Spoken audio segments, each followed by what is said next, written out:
Մարտի 18-ին Տավուշի թեմի հոգևոր դասը միասնական ժամերգության և աղոթքի է մասնակցել Մակարավանք վանական համալիրում։ Պահքի շրջանում Սուրբ Հարության տոնին ընդառաջ խոկումն ու աղոթքը հոգևոր կատարելության ձգտող մարդկանց ուղեկիցն են, քննելու հոգևոր կյանքն ու սեփական ներաշխարհը։ Արևագալի ժամերգության ավարտին Տավուշի թեմի առաջնորդական տեղապահ Սամվել Վարդապետ Մխիթարյանը հավատավոր ժողովրդին ներկայացրել է Գալիք Գալստյան կիրակի Սուրբ գրային խորհուրդը եւ հավատացյալներին հորդորել է արժեվորել Քրիստոսի առաջին Գալստյան պարգևը Գալստյան կիրակի օրը խորհել Քրիստոսի երկրորդ Գալստյան մասին։ Հայր Սուրբի քարոզից եւ օրհնությունից հետո հոգևոր հայրերն այցելել են Աչաջուր գյուղի 34 ընտանիքների, միասնաբար աղոթք բարձրացրել հավատացյալների օջախներում եւ հոգևոր ջերմ զրույցներ ունեցել մարդկանց հետ։ Բոլոր ընտանիքների երեխաներին հոգևոր հայրերը աշակերտի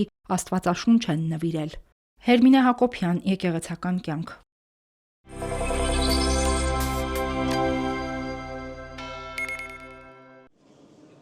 Այսօր Պահքի շրջանում, երբ ամբողջ քրիստոնեական աշխարհը մուտք է գործել մարմնական եւ հոգեվոր պահեցողության շրջան, Երուսաղեմի սրտում փակվել են քրիստոնեական սրբավայրերը։ Քրիստոնեական աշխարհի գլխավոր սրբավայրերից մեկը Սուրբ Հարության տաճարը ոչ միայն փակ է ուխտավորների ու այցելուների համար, այլև ծեսեր չեն կատարվում։ Սա նշանակում է, որ Սուրբ քաղաքում 3 քրիստոնեական հիմնական համայնքները՝ հայ առաքելական, հույն ուղղափառ եւ կաթոլիկ եկեղեցիները չեն կարողանում այնտեղ իրականացնել ժամերգություն, պատարագ, որևէ ծիսական արարողություն։ Խոսքը մի վայրի մասին է, որտեղ ըստ քրիստոնեական ավանդության տեղի են ունեցել խաչելությունն ու հարությունը, եւ հենց այստեղ է ամեն տարի Հարության տոնին դուրս բերվում Սուրբ կրակը եւ բաշխվում հավատացյալներին։ Պաշտոնական բացատրությունը անվտանգությունն է։ Փետրվարի 28-ից լայնածավալ ռազմական էսկալացիան Իսրայելի եւ Իրանի միջև ամբողջ տարածաշրջանը վերածել է բարձր ռիսկի գոտու։ Օրեր առաջ հրթիռների բեկորներ են ընկել հենց 5 քաղաքի տարածքում սրբավայրերի հարևանությամբ։ Իսրայելական իշխանությունները հայտարարել են, որ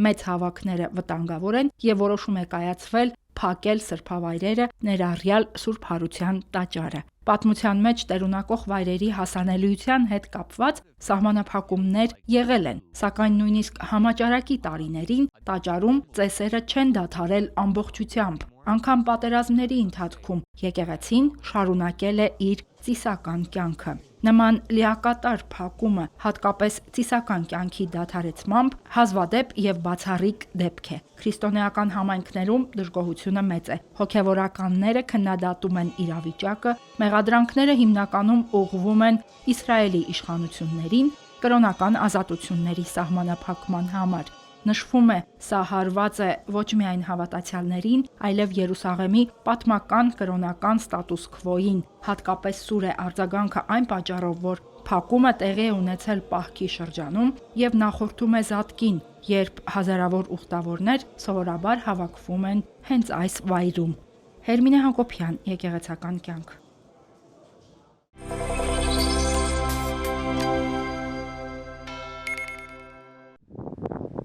Կրթական որակյալ ծառայություններ, սա այն ձևակերպումն է, որով Կրթության, գիտության, մշակույթի, սպորտի նախարարությունը հիմնավորում է Հայաստանի 229 դպրոցների լուծարման որոշումը։ 2023 թվականի սեպտեմբերի հրամանի համաձայն քիչ թվաքանակ ունեցող դպրոցները պետք է փակվեն, իսկ երեխաները տեղափոխվեն այլ համայնքների նորակառույց խոշոր դպրոցներ։ Մասնագետները սա որակում են որպես քողարկված կրճատում, որը հարվածի տակ է դնում հեռավոր համայնքների կենսունակությունը։ Մարդկանց թվում է դե լավ, մի քանի գյուղ է, այդպես չի։ Մասշտաբները շատ մեծ են։ Այդ գյուղերում սովորող աշակերտների թիվը 8700 է այսօր։ 8700 երեխա ըստ էության զրկվելու է իր բնակավայրի դպրոց գնալու հնարավորությունից, այսինքն կրթվելու իրավունքից։ Փակվող դպրոցների վերաբերյալ իրական պատկերը հանրությանը հասանելի դարձավ վերջերս Ազգային կրթության խորհրդի փորձագիտական ուսումնասիրության արդյունքում։ Վիճակագրության համաձայն թիրախում հիմնականում սահմանամերձ գյուղերն են։ Միայն Սյունիքում եւ Շիրակում նախատեսվում է փակել գրեթե 100 կրթօջախ։ Ես չեմ ուզում, որ մեր դպրոցը փակեն, Ստեղ կապված եմ ըստ դպրոցի հետ։ Մեզ ավելի հարմար է, այստեղ այդ ժամանակ դե ավարտած կլինեմ արդեն, բայց իմ քույրն է, եղբայրս է, դե ստեղ կան դասի։ Դե պետք չէ։ Մենք ուզում ենք որ մեր գյուղում դպրոց անի։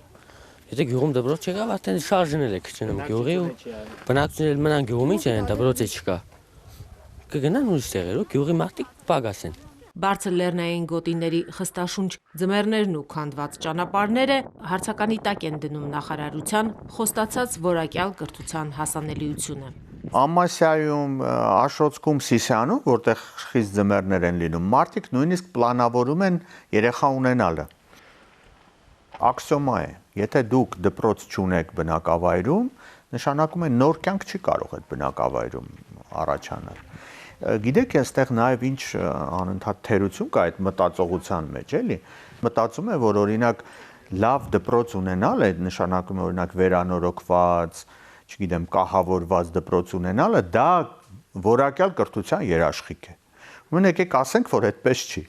Ազգային կրթության խորհրդի փորձագիտական խումբը շարունակում է լուծարվող դպրոցների հետ կապված խնդիրների ուսումնասիրության եւ հանրայնացման գործընթացը, տարբեր հարթակներում փորձում լսելի դարձնել համայնքների բնակիչների մտահոգությունները։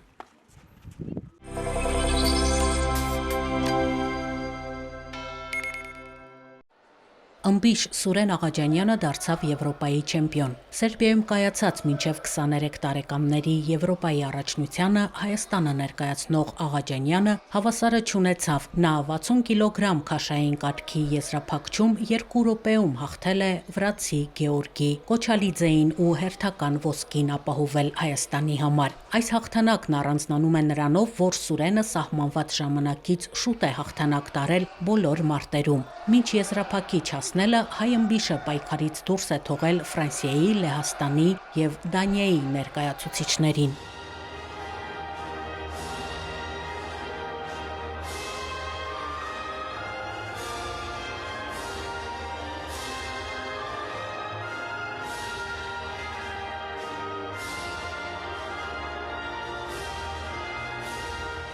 Սուրենի նախորդ հաղթանակի նկարը փակցված է Մայրաթոր Սուրբ Էջմիածնի Հրաչ եւ Սյուզան Թուֆայան հայորդյաց տան ըմբշամարտի մարզասրահի պատին։ Նա նաև աշխարհի չեմպիոն է։ 2023 թվականին Հորդանանի մայրաքաղաք Ամմանում մինչև 20 տարեկանների հունահռոմեական ոճի ըմբշամարտի երիտասարդական առաջնությունում է աշխարհի չեմպիոն դարձել։ Բոլոր մենամարտերին հաղթել է բացարձակ առավելությամբ։ Չեմպիոնի տիտղոսը գրաված երիտասարդ ըմբիշը իր մարզական ճանապարհը սկսել է Էջմիածնում, Մայրաթորի Հրաչ եւ Սյուզան Թուֆայան հայորդյաց տան ըմբշամարտի դասարանում։ Մարզիչ Ժորա Վարդանյանի խմբում Սուրենը սովորել է Հայաստանի ֆիզիկական կուլտուրայի եւ սպորտի պետական ինստիտուտում, ծառայել է ու զորացրվել, տարբեր մարզական ակումբներում է մարզվել, բայց շարունակում է գալ հայորդյաց տուն։